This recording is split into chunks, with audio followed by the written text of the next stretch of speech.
Hello everyone, welcome back my YouTube channel. और इस video में हम यूपीपीसीएल टीजी2 की फ़ाइनल कट ऑफ के बारे में एनालिसिस करेंगे कि फ़ाइनल कट ऑफ कितनी जाएगी। इससे पहले मैंने वीडियो बनाया था, तो उसमें मैंने बताया था कि मैं 24 घंटे के अंदर डॉक्यूमेंट वेरिफिकेशन का जिस दिन रिजल्ट आया था उसके 24 घंटे के अंदर मैं फ़ाइनल कट ऑफ बता दूंगा आप सबके लिए वीडियो बनाकर। लेकिन मैं वो ऐसा कर नहीं पाया, 3 दिन हो गए हैं मैंने वीडियो नहीं बनाई थी, क्योंकि इसका रीज़न ये था कि जो डेटा था ऑल एग्ज़ाम रिव्यू के पास, उन्होंने डेटा को पब्लिकली नहीं किया है। वो आपको भी पता है कि क्यों नहीं किया है, क्योंकि उसमें कंप्यूटर के मार्क्स एक साथ थे तो उनको उसमें दिक्कत आ रही थी। तो कृपया करके अब उनको मैसेज मत करना कि कर दीजिए, क्योंकि उन्होंने एक्सेप्ट किया है कि वो डेटा पॉसिबल नहीं है ऐसा करना, उसमें बहुत ज़्यादा मेहनत पड़ जाएगी उनको। तो इसीलिए फिर सही डेटा मुझे नहीं मिलने की वजह से मैंने वीडियो बनाई नहीं है, क्योंकि यदि सही डेटा नहीं है तो वीडियो बनाने का क्या मतलब हुआ फिर।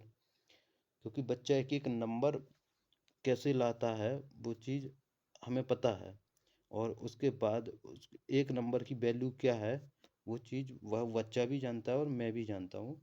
तो इसलिए मैं डेटाबेस पर ही मैं जो करेक्ट डेटा था उस पर ही मैं एनालिसिस करूँगा। और जब तक मैं मुझे वो मिला नहीं तब तक मैंने कोई एनालिसिस नहीं किया था। मैं उस डेटा को कलेक्ट करने में मुझे इतना समय लग गया है। और चलिए, डेटा तो कलेक्ट हो गया है, ठीक ठाक हुआ है। लगभग लगभग 98% एक्यूरेसी के साथ मैंने डेटा कलेक्ट किया है। तो इसी के बेस पर हम यूपीपीसीएल टीजी2 की फ़ाइनल कट ऑफ के बारे में प्रिडिक्शन करेंगे। मैंने इससे पहले भी प्रिडिक्शन किया था जब एग्ज़ाम हुआ था कि फ़ाइनल कट ऑफ कितनी लग सकती है।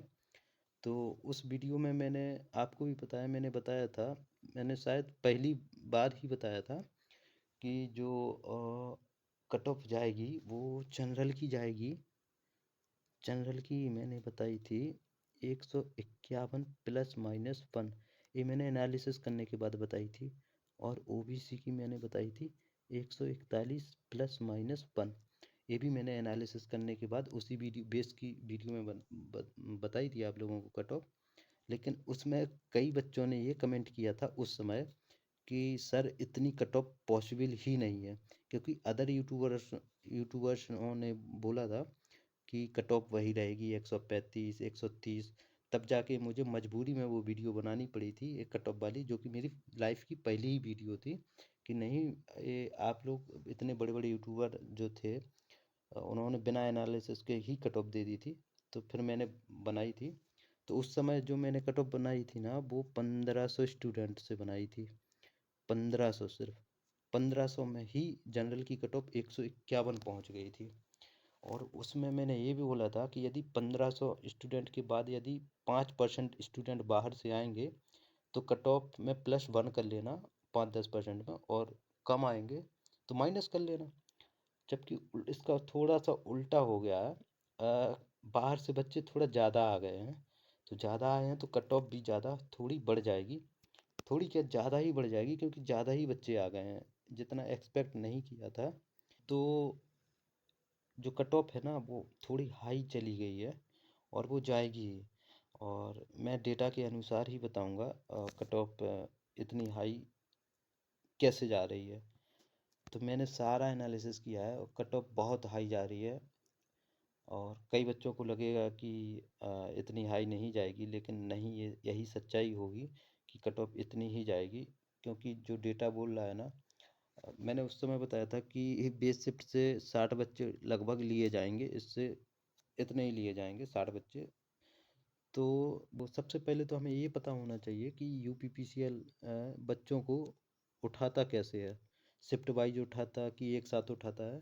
तो सबसे पहले तो मैं ये क्लियर कर देता हूँ। तो देखिए, यूपीपीसीएल क्या करता है, सबसे पहले वो बेस शिफ्ट को ले लेता है, बेस शिफ्ट का ले लेता है, फिर वो अदर शिफ्ट का लेता है एवरेज, एवरेज निकालता है, हर शिफ्ट से एवरेज निकालता है। एवरेज निकालने के बाद जिस शिफ्ट बेस शिफ्ट से उस एवरेज को कंपेरिजन करता है। तो उस शिफ्ट में जैसे कि फॉर एग्जांपल 17 की फर्स्ट शिफ्ट का जो एवरेज आया मान लीजिए 140 आया, और 10 की सेकंड शिफ्ट का जो एवरेज आया वो आया 135। 135 ये एग्जाम्पल है। तो 10 की सेकंड शिफ्ट को 5 नंबर का ऑन एवरेज नॉर्मलाइजेशन मिलेगा, और इसको 5 नंबर का नॉर्मलाइजेशन मिल जाएगा। इसी प्रकार अदर शिफ्टों का एवरेज का कंपैरिजन करके सारी शिफ्टों का एवरेज निकाल लिया जाएगा। जैसे ही सबका एवरेज जैसे ही निकला, तो जैसे सारी शिफ्टें थीं, जो जैसे ये एक ये शिफ्ट ये सब, इन सभी शिफ्टों का एक एवरेज निकाल के इन सभी को कंबाइन करके जैसे ही एवरेज निकल आया, उन सबको नॉर्मलाइजेशन उसी के अकॉर्डिंग कर दिया। इन सब का नॉर्मलाइजेशन कर दिया। अब जब ये नॉर्मलाइज हो गए तो सारी शिफ्ट हो गई इक्वल। अब जब सारी शिफ्टें इक्वल हो गई, तो अब इनको पूरा सारे बच्चों को ना मिक्स कर देते हैं। सारे बच्चों को मिक्स कर देंगे। अब उस मिक्स में से अब सारे बच्चे मिक्स हो गए, मतलब सारे बच्चे बराबर हो गए। अब उस सारे बच्चों में से सबसे पहले जो टॉप ले लेंगे, टॉप बच्चे ले लेंगे, जैसे जो फाइनल में क्या करेंगे, ये 351 वैकेंसी वाले, यानी कि ये जनरल के उठा लेंगे, ऊपर के जितने भी टॉप हैं। और इसके बाद फिर वो काउंट करेंगे, ओबीसी फिल्टर लगा के ओबीसी का काउंट कर लेंगे कि जो 141 या 241 जितनी भी सीटें हैं, वो बंदा कहाँ पर है। जिसका 351 नंबर होगा, जिसका वो जाएगा, लास्ट बंदा होगा जनरल का। जनरल मतलब अनरिजर्व्ड का। 351वां बंदा लास्ट होगा अनरिजर्व्ड का। और वहीं पर जितने उसके नंबर होंगे, वही एक फाइनल कट ऑफ मानी जाएगी। और इसी प्रकार फिल्टर लगाने के बाद 351 के बाद जितने बंदे ओबीसी के होंगे ना, तो वो ओबीसी के जितनी वैकेंसी है उस बंदे तक वो काउंट करते हुए आएंगे। और जैसे ही उनको 241वां बंदा मिला, तो जितने उसके मार्क्स हैं वो उसकी फाइनल कट ऑफ हो गई। इसी प्रकार अदर कैटेगरी की भी ऐसे ही होता है।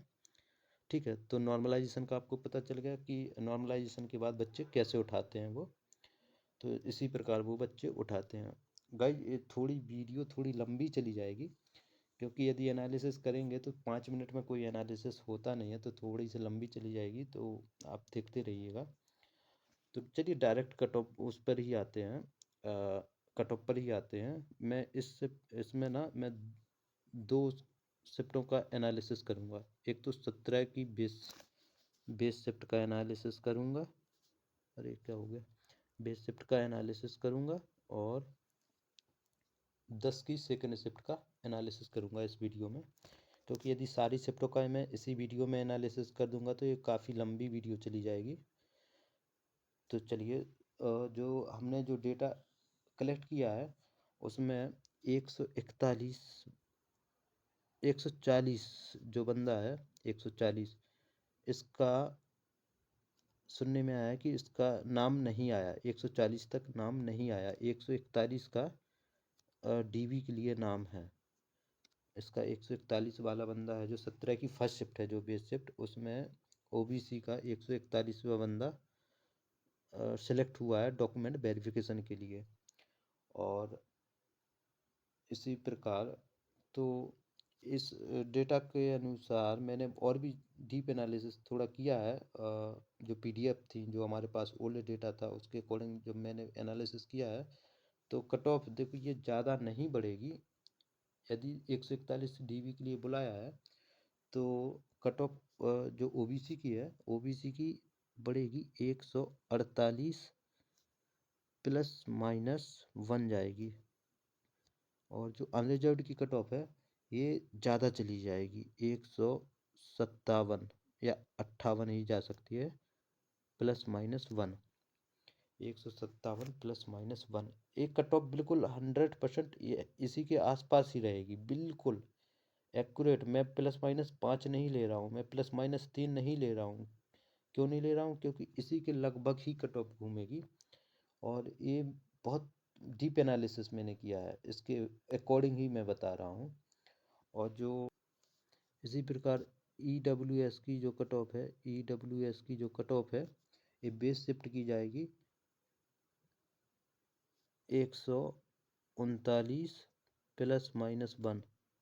और SC की कट ऑफ है, ये बेस शिफ्ट में जाएगी 131 ±1 के अनुसार 10 की सेकंड शिफ्ट का जो जनरल की कट ऑफ है वो 139 ±1। और ओबीसी की जो कट ऑफ है वो 131 ±1, 131 ±1 इतनी जाएगी। जिसके 10 की सेकंड शिफ्ट में 139 और +-1 मार्क्स आ रहे हैं तो वो जनरल को फाइट कर सकता है, यानी अनरिजर्व्ड को फाइट कर सकता है।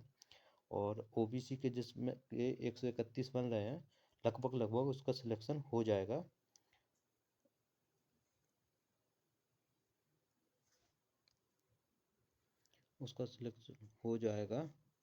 इसी प्रकार जब हम कंपैरिजन करेंगे 10 की सेकंड का जो कंपैरिजन करेंगे 17 की फर्स्ट शिफ्ट से तो देखिए कितना नॉर्मलाइजेशन मिलता है। तो जैसे कि ओबीसी का जो कैंडिडेट है 10 की सेकंड शिफ्ट में, ओबीसी का कैंडिडेट जो मिनिमम मार्क्स पाया है वो 121 के लगभग पाया है, लगभग इतना ही पाया है 121। और जो इसका मिनिमम मार्क्स पाया है वो 141 या फिर 140 ही पाया है। तो अप्रोक्स ये 19 से 20 नंबर का नॉर्मलाइजेशन इस शिफ्ट को मिल गया है, 10 की सेकंड शिफ्ट को। और इसी प्रकार जनरल में थोड़ा कम ज़्यादा बच्चे उठ जाएंगे, चले जाएंगे। किस शिफ्ट के ज़्यादा जाएंगे? तो ये 10 की सेकंड के जाएंगे। इसलिए जाएंगे क्योंकि इनके मार्क्स ज़्यादा होने की वजह से इनका जो नॉर्मलाइजेशन है ना वो थोड़ा एक्स्ट्रा बढ़ जाता है। तो जो 17 की फर्स्ट शिफ्ट में जितने जनरल के बच्चे उठने चाहिए उनके जो सीट है ना वो अदर शिफ्ट के बच्चे ज़्यादा रिजर्व कर लेते हैं, अनरिजर्व में रिजर्व कर लेते हैं अपनी, क्योंकि उनके नॉर्मलाइजेशन में मार्क्स बहुत ज़्यादा बढ़ जाते हैं। इसकी वजह से वो सारे बच्चे अनरिजर्व में बहुत जल्दी पहुंच जाते हैं। इसी प्रकार आप भी अपनी अपनी शिफ्ट का एनालिसिस कर सकते हैं इजीली तौर पर, जैसा मैंने किया है एक शिफ्ट बेस शिफ्ट से कंपैरिजन करने के बाद।